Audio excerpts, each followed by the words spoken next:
तनख्वाहदार तबके को बड़ा रिलीफ मिल गया। कितनी सैलरी में टैक्स नहीं लगेगा। तनख्वाह और पेंशन में भी इजाफा। था जिसका इंतजार आ गया वो शाहकार। कुछ तनख्वाहदार शहरियों की सुनी गई।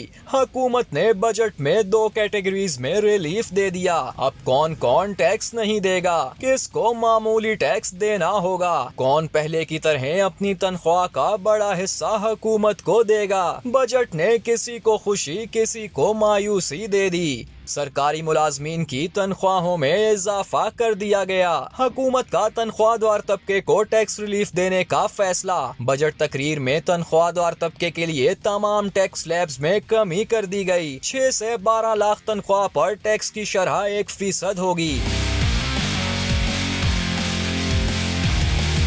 दूसरी जानिब बजट तकरीर में 12 लाख आमदन पर टैक्स की रकम 30,000 रुपए से कम करके 6,000 की तजवीज पेश की गई। इसी तरह ज्यादा तनख्वाहें हासिल करने वालों के लिए भी टैक्स की शरह में कमी की तजवीज दी गई है। 22 लाख तक तनख्वाह पर टैक्स की शरह 15% से कम करके 11% मुकर्रर कर दी गई, जबकि 22 से 32 लाख तनख्वाह पर टैक्स शरह कम करके 23% कर दी गई। बजट में सरकारी मुलाजमीन की तनख्वाहों में 10% और पेंशन में 7% इजाफे की तजवीज दी गई है। ग्रेड 1 ता 16 के मुलाजमीन को 30% डेस्परेटी अलाउंस देने की तजवीज है।